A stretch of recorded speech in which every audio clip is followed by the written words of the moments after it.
I'm okay, I'm fine. Kincana, kincana, teng neng neng neng neng. Ku menahan rasa sakit, rasa sakit. Few moments later.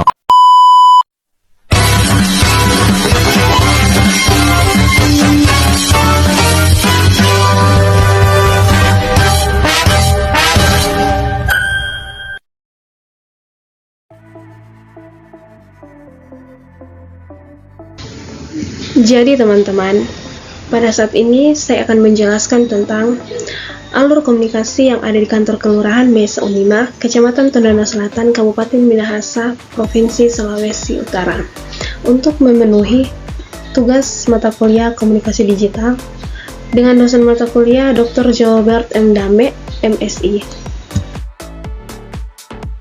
Jadi, sebelum saya menjelaskan alur komunikasi yang ada di kantor kelurahan Mesa Unima, saya akan menjelaskan pengertian komunikasi secara umum. Pengertian komunikasi secara umum itu adalah sebagai proses pertukaran informasi, gagasan, perasaan, atau pesan antara individu atau kelompok. Dalam konteks ini, tujuan utama komunikasi adalah penyampaian satu makna dari satu pihak kepada pihak lain. Proses komunikasi ini melibatkan pengirim yang dinamakan komunikator, pesan, saluran komunikasi, penerima yang disebut komunikan, dan umpan balik.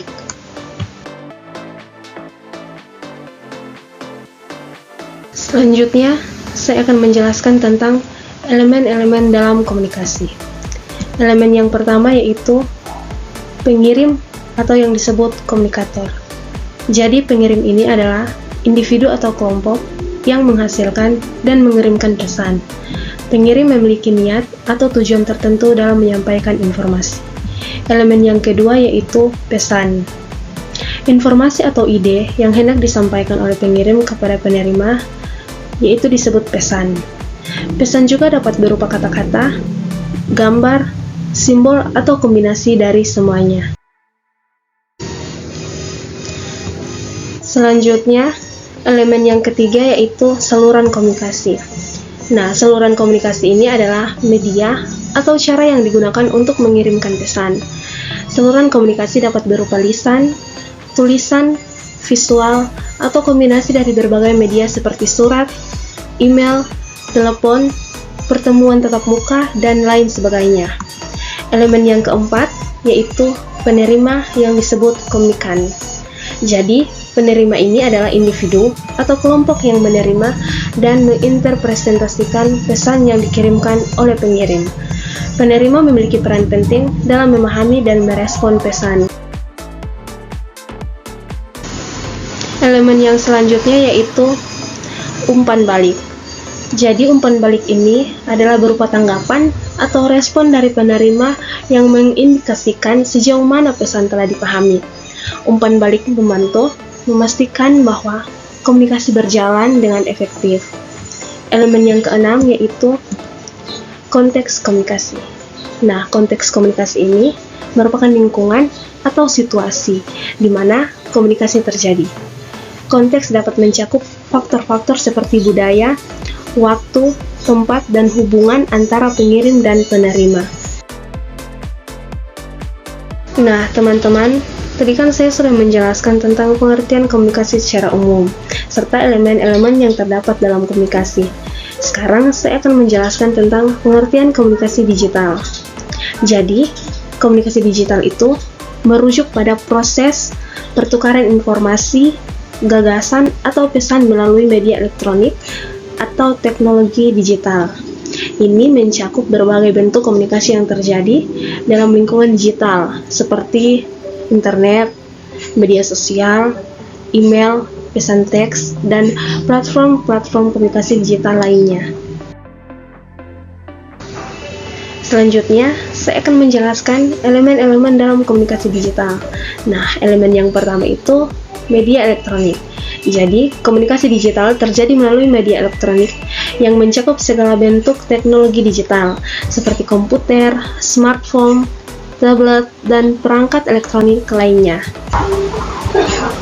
Elemen yang kedua yaitu internet. Nah, internet ini memainkan peran sentral dalam komunikasi digital. Melalui internet, orang dapat mengirimkan atau menerima pesan, berbagai informasi, dan terlibat dalam interaksi secara global. Elemen komunikasi yang ketiga yaitu media sosial. Jadi media sosial ini merupakan platform-platform media sosial seperti Facebook, Twitter, Instagram, dan LinkedIn merupakan bagian integral dari komunikasi digital. Nah, penggunaan ini dapat berbagai konten, berinteraksi, dan membangun jejaring sosial melalui platform-platform ini. Elemen yang keempat yaitu email. Komunikasi melalui email adalah salah satu bentuk komunikasi digital yang paling umum. Email memungkinkan pengiriman pesan secara cepat dan efisien antara individu atau kelompok. Elemen yang kelima yaitu pesan teks dan aplikasi pesan instan.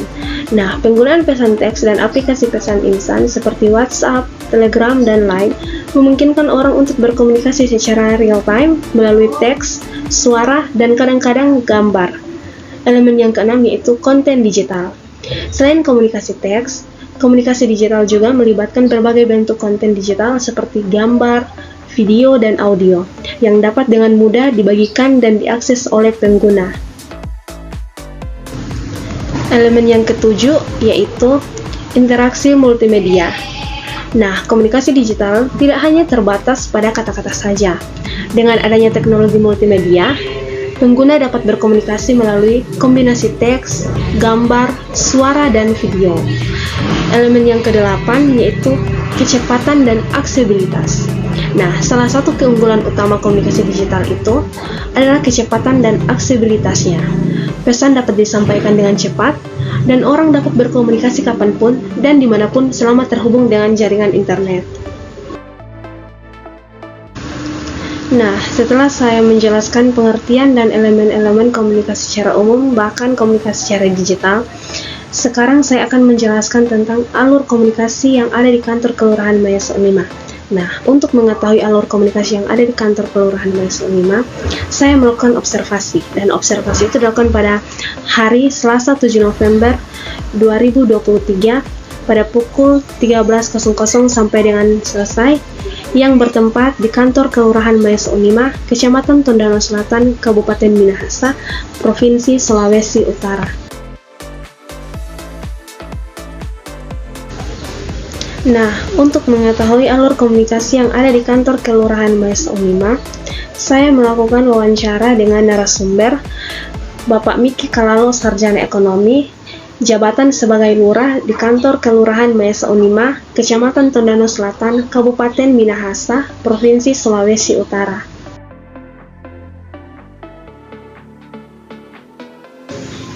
Nah, dalam proses wawancara, saya mengajukan beberapa pertanyaan kepada Bapak Lurah. Dan pertanyaan pertama yaitu, bagaimana sistem komunikasi internal di kantor lurah ini berfungsi untuk memastikan sesuai informasi disampaikan dengan efisien? Dan jawaban Bapak Lurah yaitu, sebenarnya di kantor lurah itu Bapak dibantu oleh kepala seksi dan seklur. Makanya komunikasi saya dengan perangkat lingkungan yang ada dan komunikasi dengan pemerintah yang lebih tinggi dari saya yaitu kecamatan. Komunikasi tersebut bisa dilakukan secara langsung atau lewat rapat dan juga dilakukan lewat media digital yaitu grup WA. Setiap 1 bulan sekali, kami mengadakan rapat. Di dalam rapat tersebut, membahas dan mengevaluasi program-program yang ada, serta menerima pendapat dan keluhan dari masyarakat. Di kantor lurah ini juga, kami membuat dan menyimpan dokumentasi yang baik tentang kebijakan, prosedur, dan informasi lainnya akan memastikan bahwa semua orang memiliki akses ke sumber informasi yang sama. Itulah jawaban dari Bapak Lurah tentang pertanyaan saya yang pertama. Pertanyaan saya yang kedua yaitu, apa saja cara komunikasi yang digunakan di antara staf kantor lurah untuk mengatasi tantangan komunikasi? Dan jawaban Bapak Lurah yaitu, cara komunikasi yang dilakukan antara staf yaitu mengadakan rapat, di samping rapat, ada juga komunikasi lewat telepon, dan ada juga grup pemerintah khusus untuk perangkat dan pihak keamanan. Dan di samping itu, setiap bulan, lurah melakukan evaluasi lewat rapat. dan informasi tentang rapat itu disampaikan lewat grup WA, via telepon, dan SMS langsung. Selanjutnya, pertanyaan saya yang ketiga, yaitu bagaimana kantor lurah ini memastikan bahwa komunikasi antara staf dan warga masyarakat berjalan lancar dan efektif? Dan jawaban narasumber yaitu untuk memastikan bahwa komunikasi antara perangkat kelurahan dengan warga masyarakat berjalan lancar dapat dilakukan dengan memanfaatkan teknologi seperti grup WA untuk menyampaikan informasi kepada perangkat dan warga masyarakat, dan juga menerapkan sistem informasi manajemen untuk memantau dan mengelola data penduduk, administrasi, dan kegiatan kantor. Selain itu juga dapat dilakukan dengan mengadakan pertemuan rutin antara perangkat kelurahan dan warga masyarakat untuk membahas isu-isu penting, melibatkan perangkat dan warga dalam pertemuan untuk meningkatkan partisipasi dan memberikan peluang bagi mereka untuk menyampaikan masukan, serta mengadakan kegiatan sosialisasi untuk memastikan bahwa staf dan warga masyarakat memahami kebijakan dan program yang sedang dilaksanakan oleh kantor lurah. Pertanyaan saya yang keempat yaitu, apakah ada pelatihan atau program pengembangan komunikasi yang diberikan kepada staf kantor lurah untuk meningkatkan keterampilan berkomunikasi mereka? Jawaban narasumber itu, jadi belum pernah ada program pengembangan komunikasi, tetapi untuk perangkat kelurahan telah mengikuti bimbingan teknis mengenai informasi pelayanan publik terhadap masyarakat sudah sering dilakukan oleh Dinas Informasi dan Informatika di Minahasa. Pertanyaan yang kelima yaitu, bagaimana kantor lurah menangani masalah atau kesalahpahaman yang mungkin timbul dalam komunikasi internal atau dengan masyarakat? Jawaban narasumber itu, di sini sering terjadi kesalahpahaman mengenai aturan. Kalau sebagai pemimpin hanya meluruskan saja aturan yang ada sebagai patokan. Kadang perangkat lingkungan sering salah paham mengenai informasi, tetapi sebagai lurah, saya meluruskan dan memberi pemahaman lebih dalam tentang maksud dan tujuan informasi tersebut. Pertanyaan selanjutnya yaitu, apakah terdapat saluran komunikasi khusus untuk menerima umpan balik dari masyarakat? Dan bagaimana hasil umpan balik tersebut dimasukkan ke dalam pengambilan keputusan di kantor lurah? Jawaban narasumber itu, setiap lingkungan dari blok A sampai blok D sudah ada grup WA masing-masing bersama dengan masyarakat yang ada di lingkungan. Jadi ketika ada hal yang penting, perangkat atau lurah bisa menyampaikannya lewat grup WA, dan ketika masyarakat ada keluhan, bisa juga menyampaikannya lewat grup WA. Pertanyaan selanjutnya yaitu, bagaimana kantor lurah mengelola komunikasi dalam situasi darurat atau keadaan khusus yang memerlukan respon cepat? Jawaban narasumber yaitu, sudah menjadi kewajiban pemerintah biar malam memberi informasi atau mengecek keamanan masyarakat. Contohnya ketika musim hujan dan musim angin, ada pohon yang tumbang di pinggir jalan. Itu sudah menjadi tanggung jawab pemerintah setempat. Saya juga sudah menyampaikan kepada perangkat-perangkat lingkungan untuk mengaktifkan media komunikasi 1x24 jam, agar supaya ketika ada kebutuhan atau hal yang mendesak bisa cepat direspon. Pertanyaan yang berikut yaitu, apakah staf kantor lurah memiliki kebijakan atau pedoman tertulis mengenai etika komunikasi yang harus diakui dalam interaksi dengan masyarakat? Nah, narasumber menjawab ada, seperti etika atau cara menggunakan media sosial. Semua sudah diatur.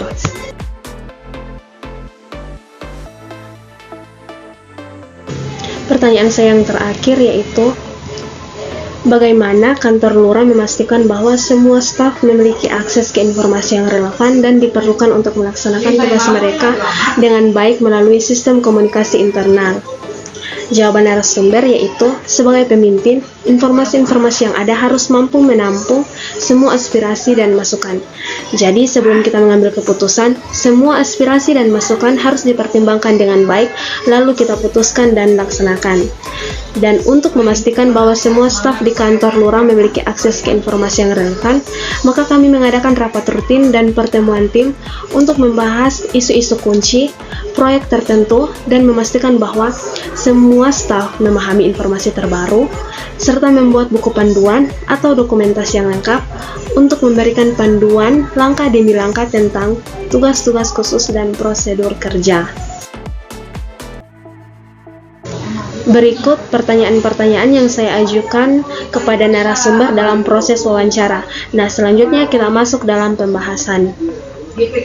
Gambaran tentang bagaimana komunikasi dan manajemen informasi dilakukan di kantor lurah, terutama dalam konteks interaksi antara perangkat kelurahan, staf, dan warga masyarakat. Berikut adalah beberapa poin pembahasan terkait pernyataan tersebut. Poin pertama yaitu komunikasi internal di kantor lurah terdiri dari bagian pertama itu rapat dan evaluasi bulanan. Jadi rapat bulanan membantu dalam mengevaluasi program-program, mendengar pendapat, dan menanggapi keluhan dari masyarakat. Ini adalah forum untuk berbagi informasi dan membuat keputusan bersama. Bagian kedua yaitu media digital, yaitu grup WhatsApp. Penggunaan grup WhatsApp mempermudah komunikasi sehari-hari antara staf dan memfasilitasi penyampaian informasi secara cepat. Poin yang kedua yaitu komunikasi dengan pemerintah lebih tinggi. Komunikasi dengan tingkat kecamatan dilakukan melalui rapat dan media digital seperti grup WhatsApp. Ini memastikan arus informasi yang efektif dan cepat.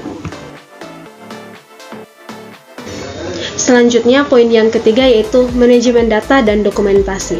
Pertama, sistem informasi manajemen, yaitu penerapan sistem informasi manajemen, membantu memantau dan mengelola data penduduk, administrasi dan kegiatan kantor secara efisien.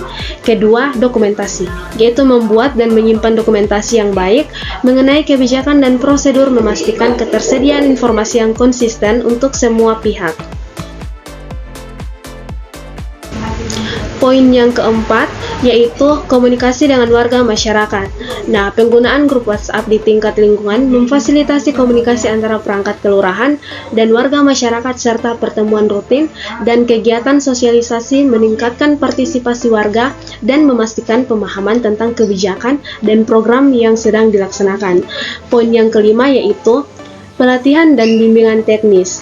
Pelatihan teknis terkait informasi pelayanan publik oleh Dinas Informasi dan Informatika membantu perangkat kelurahan untuk meningkatkan keterampilan dan pengetahuan mereka. Selanjutnya, poin yang keenam yaitu penanganan kesalahpahaman. Jadi, sebagai pemimpin, lurah bertanggung jawab untuk meluruskan kesalahpahaman dan memberikan pemahaman yang lebih dalam kepada perangkat lingkungan.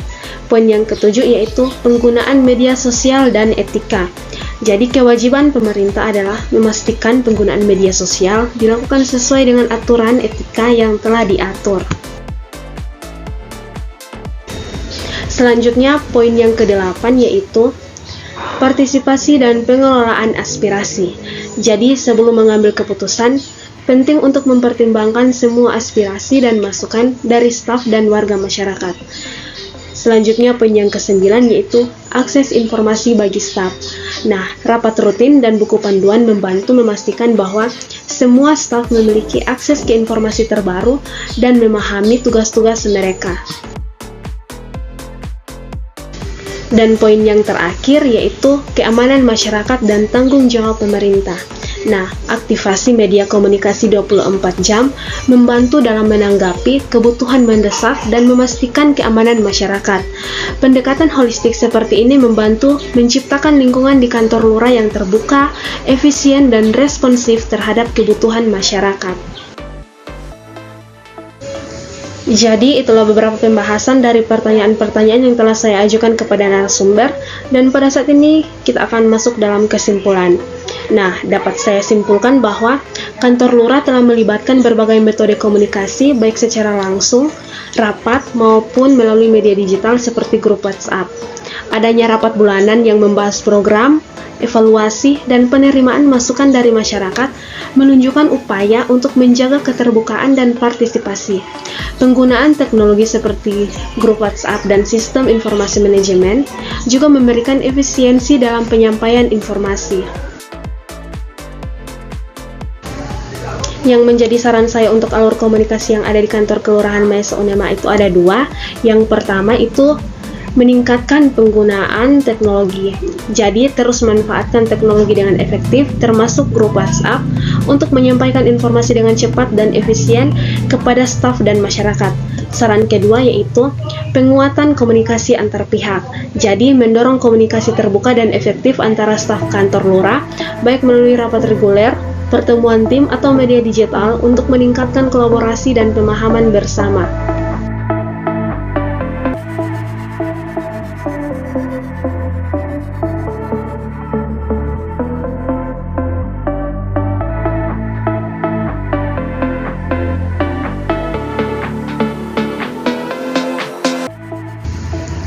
Demikianlah pembahasan saya mengenai alur komunikasi yang ada di kantor Kelurahan Maesa Unema, dan atas perhatiannya saya ucapkan terima kasih, dan apabila ada kesalahan dalam pemaparan materi atau penyampaian materi, saya mohon maaf.